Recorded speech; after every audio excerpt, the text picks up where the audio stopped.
Get off my property right now before I call the sheriff and have you arrested for trespassing, you filthy squatter, the woman snarled, her diamond-encrusted fingers jabbing a thick, plastic-coated clipboard violently into my chest as I stood on the weathered wooden porch of the lakefront cabin my grandfather had built with his own two hands over 50 years ago. A place that was supposed to be my sanctuary after returning from a grueling 3-year overseas security contracting deployment in a hostile combat zone. I was exhausted, carrying a heavy canvas duffel bag over my shoulder, my boots still dusted with the sand of a desert halfway across the world. And I was looking forward to nothing more than the quiet, uninterrupted solitude of my family's 12-cabin estate, nestled along the pristine shoreline of Lake Oconee, only to find a plus-sized 50-something woman named Karen, the notoriously power-obsessed president of the local Homeowners Association, aggressively defending a family of complete strangers who were currently living inside my house, entirely unaware that I held the original unencumbered deed to the entire 80-acre property safely tucked inside my bag, and even more oblivious to the fact that the Internal Revenue Service was already quietly building a massive federal tax evasion case against her for the exact $500,000 real estate fraud she was currently committing against me. Before we get into the incredibly satisfying, methodical, and legally devastating story of how I systematically dismantled this deeply entitled woman's entire life, exposed her staggering hypocrisy to the entire community, sent her directly to federal prison, and rightfully took back every single inch of my family's legacy, do me a quick favor and hit that subscribe button. Leave a comment down below letting me know exactly where you are watching from today, or share your own absolute worst HOA nightmare story in the comments, because trust me, this particular tale of bureaucratic absurdity and ultimate justice is going to make your blood boil before it makes you cheer. The story really begins 3 years earlier, when I accepted a highly lucrative but incredibly demanding contract to provide specialized logistical security for a private firm operating in an austere environment overseas, a job that required me to completely disconnect from my civilian life, pack up my belongings, and essentially fall off the grid for 36 months, leaving my beloved property in what I thought were the capable hands of an old family friend and property manager named Thomas, who had faithfully watched over the 12 rustic, beautiful lakefront cabins ever since my grandfather passed away and left the estate to me. The property itself was a masterpiece of generational craftsmanship, a sprawling, heavily wooded peninsula that jutted out into the deep, emerald green waters of the lake, featuring 12 distinct hand-built log cabins, each constructed with locally milled timber, featuring wide wraparound porches, stone chimneys, and private docks that offered breathtaking views of the sunrise over the water. A place that held every fond childhood memory I possessed and represented the culmination of my family's hard work over the decades. Before I deployed, the cabins were mostly vacant, used occasionally by extended family, or rented out for short, quiet weekend getaways to trusted acquaintances. But I had explicitly instructed Thomas to simply maintain the grounds, pay the property taxes using a dedicated escrow account I had fully funded before my departure, and ensure the cabins remained secure against the elements and any potential vandals while I was away, earning the money needed to eventually renovate the entire property and retire there in peace. What I did not know, and what I could not have possibly anticipated while I was dodging mortar fire and managing security convoys in a blazing desert, was that poor Thomas suffered a massive, fatal heart attack just 2 months into my deployment, passing away suddenly in his sleep and leaving my sprawling lakefront estate entirely unmonitored and completely vulnerable to the predatory gaze of the newly elected president of the adjacent luxury subdivision's Homeowners Association, a woman named Karen whose thirst for authority was matched only by her astonishing greed and absolute disregard for the law. Karen was the quintessential neighborhood tyrant, a woman who had never held a position of real consequence in her professional life and had therefore weaponized her position as HOA president to exert a suffocating dictatorial control over the affluent, manicured subdivision that unfortunately bordered my grandfather's historic, entirely independent property, using her clipboard, her measuring tape, and her endless supply of citation forms to terrorize her neighbors over grass height, paint colors, and the precise placement of their garbage cans. But Karen's ambitions extended far beyond merely harassing people about their flower beds.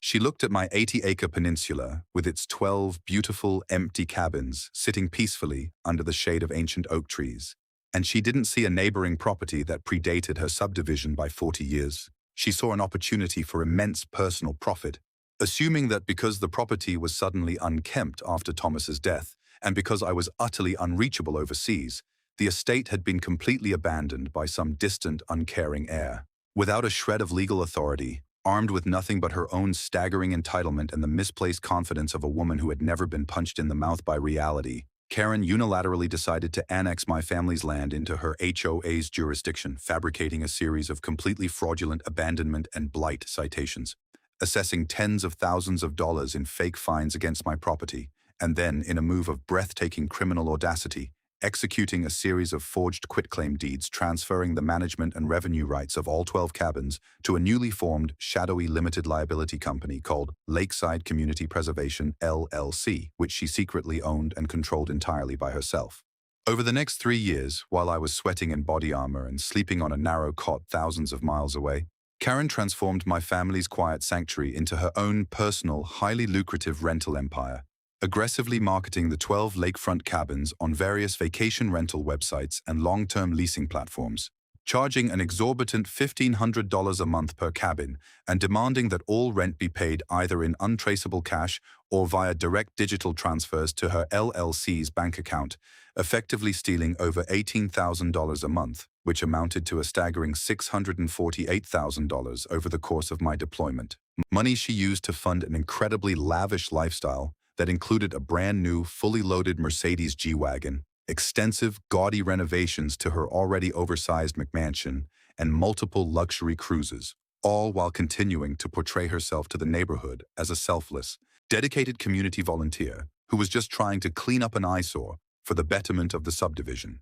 The sheer scale of her delusion and the meticulous, bureaucratic nature of her fraud were almost impressive in their criminality, as she had gone so far as to hire a cheap, unlicensed landscaping crew to maintain the immediate areas around the cabins, just enough to keep the paying tenants happy, while utterly neglecting the structural integrity of the roofs, the plumbing systems, and the historic wooden foundations that my grandfather had so carefully laid, treating the entire estate as an endless ATM that she believed would never run dry because she had convinced herself in her twisted, narcissistic mind that her forged paperwork and her title as HOA president granted her absolute, unassailable immunity from any consequences. All of this brings us back to that fateful Tuesday afternoon when I finally returned home, driving my beat-up pickup truck down the long, familiar gravel driveway, my heart swelling with the anticipation of finally resting on my porch and listening to the wind in the trees, only to find the driveway lined with strange cars, the lawns littered with children's toys and plastic lawn flamingos,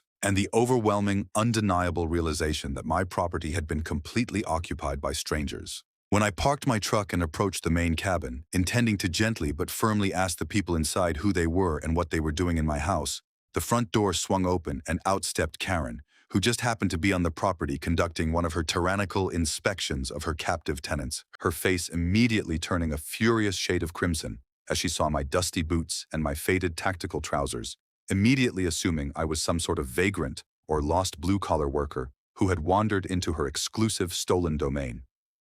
She marched down the steps, her heavily perfumed scent arriving a full 3 seconds before she did, her cheap, clinking bracelets rattling aggressively as she pointed her clipboard at my chest and demanded to know who I was and why I was trespassing on HOA-managed residential property, a statement so profoundly absurd and legally unhinged that for a moment I could only stare at her in stunned silence, my mind struggling to process the sheer audacity of this woman claiming ownership of the land my grandfather had cleared with an axe before she was even born. I took a deep, calming breath, relying on years of military discipline to suppress the immediate violent urge to physically remove her from my property, and instead adopted a perfectly calm, dangerously quiet tone, politely informing her that my name was the name on the deed, that this property was entirely independent of her subdivision, and that she and every single person currently occupying my cabins had exactly 24 hours to vacate the premises before I involved federal law enforcement.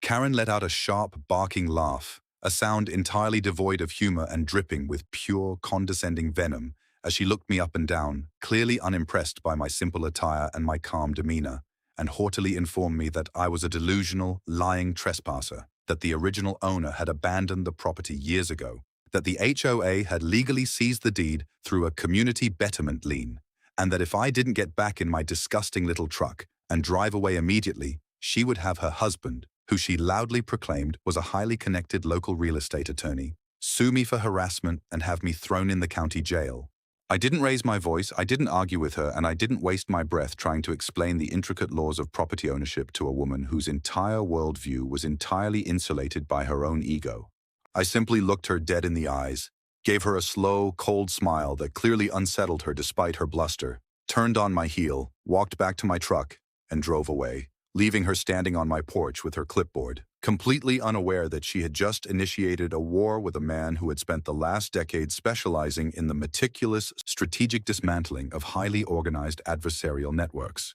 I drove straight to a small, nondescript motel on the edge of town, checked into a room, opened my duffel bag, and pulled out my encrypted laptop and a thick, waterproof folder containing the original notarized deeds, the grandfathered plat maps, and the historical tax records proving my absolute unencumbered ownership of the estate, laying them out on the cheap laminate desk as I began to formulate a comprehensive, legally devastating battle plan that would not only reclaim my property, but would ensure that Karen's entire life was systematically dismantled piece by piece. My first phone call was to my closest friend and former platoon mate, Michael, a brilliant, ruthlessly pragmatic man who had left the military to attend a top-tier law school and now ran his own highly successful private practice in the city, specializing in complex real estate litigation and aggressively prosecuting corporate fraud.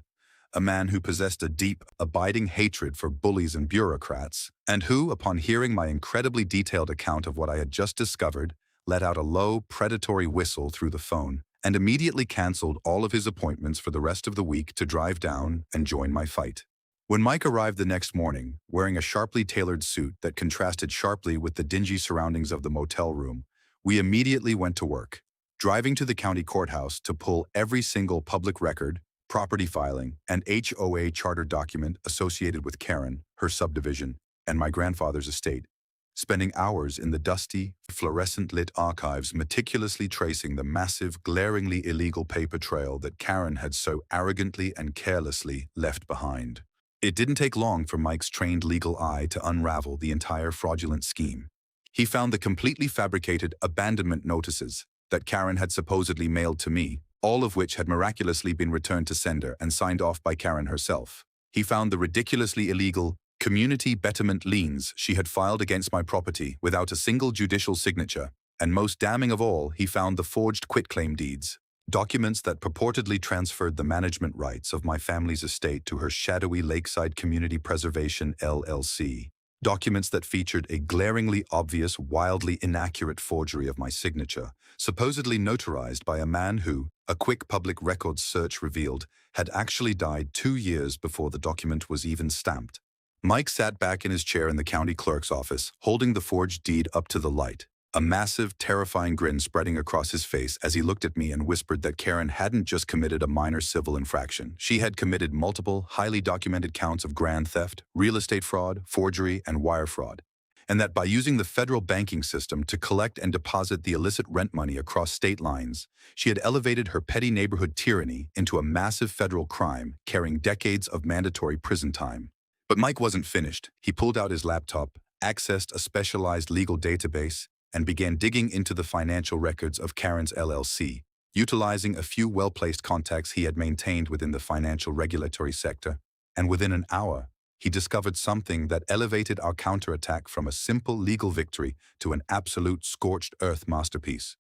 Karen, in all her arrogant, entitled stupidity, had been collecting over $18,000 a month in illicit rent for 3 entire years, funneling the money through her LLC to pay for her luxury cars and home renovations. But she had never once reported a single dime of that stolen income to the Internal Revenue Service, believing that because the LLC was registered in a slightly obscure way, and because the money was technically HOA related, she was somehow immune from federal tax laws. Mike made a highly confidential phone call to a contact he had within the Criminal Investigation Division of the IRS, a seasoned, no-nonsense federal agent named Special Agent Miller, who, upon hearing the name of Karen's LLC and the sheer volume of unreported cash flow we had just uncovered, suddenly became intensely interested, revealing in a hushed tone that the IRS had actually been quietly monitoring Karen for the past 8 months due to massive, unexplained discrepancies between her lavish spending habits and her husband's relatively modest income as a mid-tier local attorney,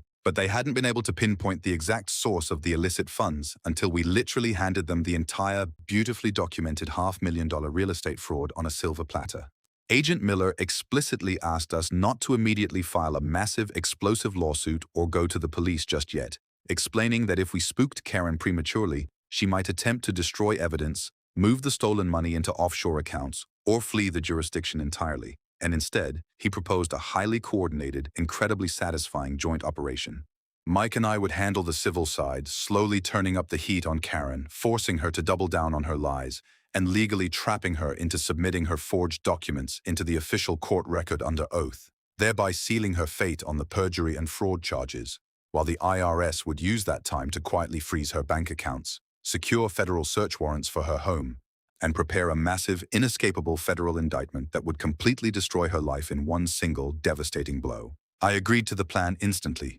relishing the opportunity to watch this arrogant, entitled woman slowly dig her own grave, and the very next day I began the first phase of our psychological warfare by returning to my grandfather's property, completely ignoring Karen's previous threats, and methodically knocking on the door of every single one of the 12 cabins when I knew Karen was safely occupied, leading a completely meaningless HOA board meeting at the subdivision clubhouse. The tenants who answered the doors were a mix of young families, retirees, and remote workers, all of whom initially looked at me with suspicion and apprehension, having been thoroughly brainwashed by Karen into believing that she was the absolute, unquestionable authority over the property. But as I calmly introduced myself, showed them my military identification, and laid out a copy of the actual original deed proving my ownership of the land, their suspicion quickly turned to absolute shock, horror, and profound anger as they realized they had been paying exorbitant rent to a completely fraudulent landlord for years. I sat in their living rooms, drinking coffee and listening to their stories,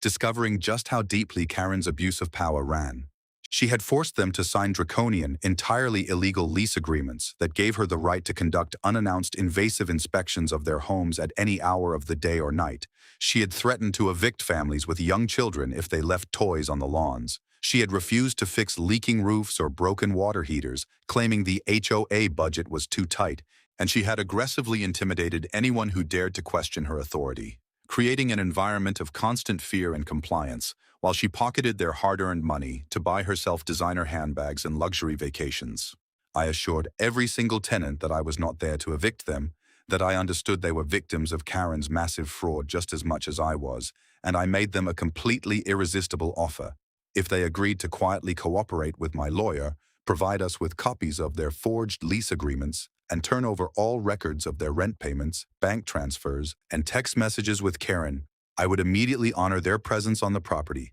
reduce their rent by 30% going forward, and use the incoming funds to finally repair the roofs, upgrade the plumbing, and restore the cabins to their original, beautiful condition. The tenants, completely exhausted by Karen's relentless tyranny and deeply relieved to find a reasonable, legally legitimate landlord, agreed instantly, eagerly handing over stacks of lease documents, hundreds of printed-out text messages featuring Karen's unhinged, threatening demands for cash, and detailed bank statements proving exactly how much money had been transferred into her personal LLC, providing Mike and the IRS with an absolute mountain of irrefutable, deeply damning documentary evidence that cemented the criminal case against her beyond a shadow of a doubt. With the tenants securely on our side and the evidence gathered, Mike and I initiated the next phase of the trap, deciding to publicly confront Karen in the very environment where she felt the most powerful and invincible. The monthly HOA community meeting, held in the lavish, over-decorated clubhouse of her subdivision,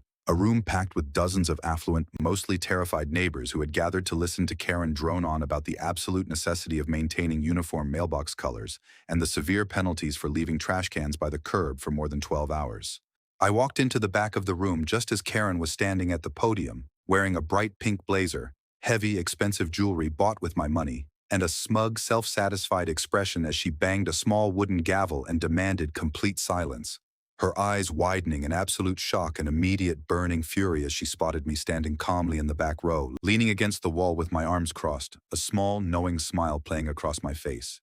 She immediately stopped her presentation, pointed a trembling, manicured finger at me, and shrieked into the microphone, demanding that I be physically removed from the premises, screaming to the terrified crowd that I was a dangerous, deranged trespasser who had been harassing her and threatening the safety of the community, calling for someone to immediately dial 911 and have me arrested. I didn't move. I didn't flinch, and I didn't raise my voice. I simply waited for her hysterical screaming to echo into a tense, uncomfortable silence. And then I spoke clearly and calmly, projecting my voice across the room, stating that I was not a trespasser, that my name was on the deed to the 80-acre lakefront estate she had illegally annexed. And I asked her, directly and publicly, in front of all her neighbors and the rolling recording camera at the back of the room, to explain exactly how much money her LLC, Lakeside Community Preservation, had collected in rent from my property over the last 3 years and where, exactly, that $500,000 had gone.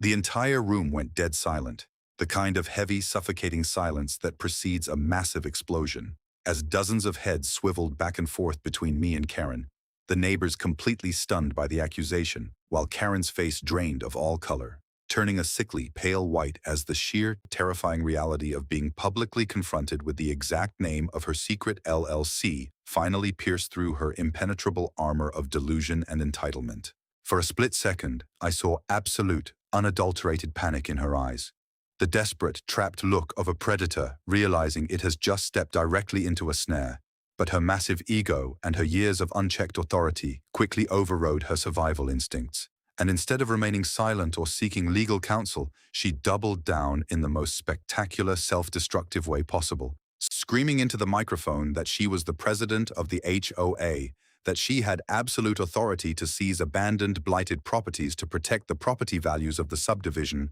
and that every single dime she collected was legally authorized and used for the betterment of the community. A massive, completely unhinged lie that was completely contradicted by the fact that the HOA's official financial ledgers, which Mike had already reviewed, showed absolutely zero income from the cabins, proving that she had pocketed every single cent for herself. I thanked her politely for her public, recorded admission of seizing the property and collecting the funds, turned around, and walked out of the clubhouse, leaving a room completely engulfed in absolute chaos as neighbors immediately began shouting questions at a wildly panicking Karen, completely unaware that her disastrous, ego-driven public confession had just provided Mike with the exact legal leverage he needed to file a massive, multi-million-dollar civil lawsuit against her, her husband, her LLC, and the HOA itself, a lawsuit designed not to win money, but to force her into a formal legal deposition where she would be legally compelled to swear under oath to the authenticity of her forged documents.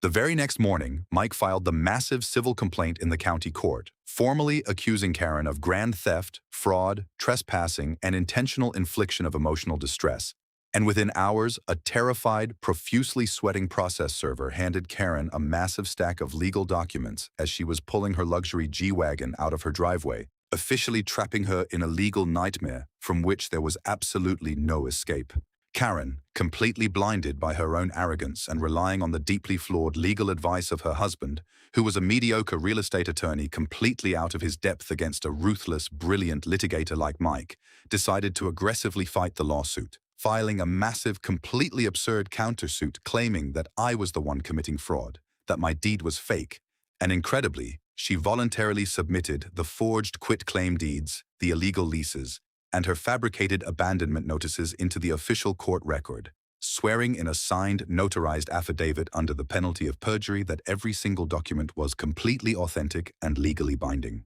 By submitting those forged documents to the court, Karen had just crossed the final fatal line from local civil fraud into massive, heavily penalized federal perjury and obstruction of justice, completely sealing her own fate and giving Agent Miller at the IRS the absolute final piece of evidence he needed to secure a federal grand jury indictment, leading to the scheduling of a formal, on-the-record deposition in a sleek glass-walled conference room in Mike's downtown law office, the absolute climax of our meticulously planned operation, where Karen's entire world was about to violently collapse around her. On the morning of the deposition, Karen arrived looking like a woman completely detached from reality, wearing a sharply tailored designer suit, carrying a massive, expensive leather handbag, and projecting an aura of absolute, impenetrable smugness, accompanied by her husband, who looked deeply uncomfortable and entirely unprepared for the legal slaughter that was about to occur, while Mike sat at the head of the long conference table, his files neatly organized, a calm, predatory smile on his face, and I sat quietly in the corner, my arms crossed, watching the final act of this incredible drama unfold. For the first 2 hours of the deposition, Mike was a masterclass in legal precision, slowly, methodically asking Karen seemingly innocuous questions about her role as HOA president, her responsibilities, her understanding of property law, and her exact involvement with Lakeside Community Preservation LLC, intentionally allowing her to build a massive, towering structure of lies on the official record as she arrogantly and repeatedly swore under oath that she had followed all legal procedures, that the quitclaim deeds were authentic, and that she had every right to collect the rent money. Then, with the precision of a sniper pulling a trigger, Mike completely shifted his demeanor, his voice dropping to a cold, razor-sharp tone as he pulled out the certified death certificate of the notary public, whose signature appeared on Karen's forged quitclaim deed, sliding it across the polished wooden table and asking Karen, in a deadly quiet voice, to explain exactly how a man who had been dead for 2 entire years had managed to legally notarize her property transfer documents. The silence in the conference room was absolute, profound, and utterly deafening as Karen stared at the death certificate, her eyes wide, her jaw completely slack, her brain entirely unable to process the irrefutable, incredibly damning piece of evidence sitting right in front of her, while her husband, realizing in a split second that his wife had committed massive, easily provable federal forgery and had just dragged him into a career-ending malpractice nightmare, visibly slumped in his chair, burying his face in his trembling hands and letting out a long, ragged groan of absolute despair. Before Karen could even attempt to stammer out a pathetic, completely unbelievable excuse, Mike relentlessly pressed his attack, sliding a massive 2-inch thick binder across the table containing hundreds of pages of bank records, wire transfers, and text messages provided by the tenants, explicitly detailing exactly how she had personally collected over $600,000 in illicit rent. And he asked her, his voice echoing in the silent room, to point out exactly where on her federal tax returns she had claimed this massive $500,000 influx of cash. Karen was completely broken, her arrogant facade shattering into a million pieces as she began to hyperventilate, her face turning a blotchy, terrified purple, her hands shaking so violently she knocked over her glass of water, desperately looking to her husband for help, but he was completely paralyzed by fear, entirely incapable of defending against a trap that had been so perfectly, flawlessly executed. And it was in that exact, precise moment of absolute, crushing defeat that the heavy wooden doors of the conference room swung open and the final, devastating hammer blow finally fell. In walked Special Agent Miller, flanked by 2 heavily armed federal marshals wearing tactical vests, his badge prominently displayed on his belt, carrying a thick, completely terrifying stack of federal arrest warrants, while simultaneously, as we would later learn, a massive team of federal agents and local sheriff's deputies were currently executing a high-profile, highly visible raid on Karen's McMansion, tearing through her expensive furniture, seizing her computers, and towing her beloved illicitly purchased G-Wagon right out of her driveway in front of the entire absolutely stunned neighborhood. Agent Miller didn't smile, he didn't gloat, he simply walked up to Karen, who was now openly weeping and hyperventilating in her chair, and informed her, in a calm, entirely professional voice, that she was under arrest for multiple counts of federal wire fraud, tax evasion, forgery, and perjury, explicitly outlining the sheer scale of her crimes as the federal marshals stepped forward, grabbed her arms, pulled her entirely out of her chair, and roughly secured her wrists behind her back with heavy steel handcuffs, the sharp, metallic click echoing through the room like the final, definitive sound of absolute justice. Karen completely lost her mind, sobbing uncontrollably, begging her husband to do something, screaming that it was all a misunderstanding, that she was just trying to help the community, that she was the HOA president, and they couldn't do this to her. But her husband simply sat there in stunned, terrified silence, completely unwilling to risk his own freedom to save the incredibly greedy, utterly delusional woman who had just destroyed their entire lives. I watched with deep, quiet satisfaction as they marched the weeping, completely humiliated Karen out of the conference room, down the elevator, and into the back of a waiting federal transport vehicle, her entire empire of lies, theft, and petty bureaucratic tyranny completely annihilated in a single afternoon by a man she had arrogantly dismissed as a vagrant trespasser,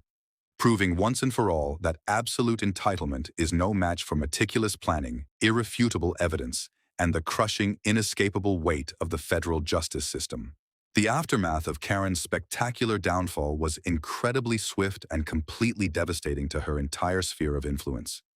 The federal grand jury indicted her on 34 separate felony counts, and facing decades in federal prison and an absolute mountain of irrefutable evidence, she quickly accepted a brutal plea deal, agreeing to serve 8 years in a federal penitentiary, pay massive, completely ruinous financial restitution to the IRS, and permanently forfeit all of her assets, including her house, her cars, and her retirement accounts, leaving her entirely bankrupt and completely ruined. Her husband, desperate to avoid prison time himself and completely terrified of Mike's relentless legal pressure, immediately agreed to dissolve the fraudulent LLC, completely release any and all claims to my family's property, and personally pay a massive 6-figure civil settlement to me out of his own malpractice insurance just to make the civil lawsuit disappear. A settlement that I immediately used to fully fund the comprehensive top-to-bottom renovation of every single one of the 12 cabins on my property. The HOA, completely exposed and deeply humiliated by the revelation that their president was a massive federal criminal who had used their organization as a front for a $500,000 real estate fraud,